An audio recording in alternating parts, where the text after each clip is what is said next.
Siguro kaya pinapalo tayo noon dahil mas masakit pala ang hamon ng buhay ngayon. Siguro kaya hinahayaan tayong maglaro noon kasi mas seryoso na at hindi pala biro ang buhay ngayon.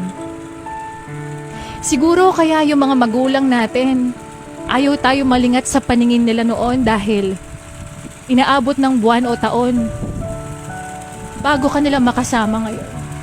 Siguro kaya pinapayagan tayong kumain ng matatamis noon dahil mapait pala ang buhay ngayon. Siguro kaya palagi tayong inaalalayan sa paglalakad ng mga magulang natin. Kasi kapag tumanda, walang ibang tutulong sa atin kundi sarili lang natin.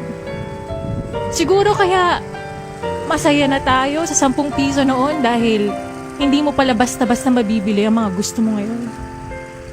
Siguro kaya nung bata tayo, pinapatulog tayo sa hapon kasi kapag tumanda ka na, mamamalimos ka na ng tulog at pahinga.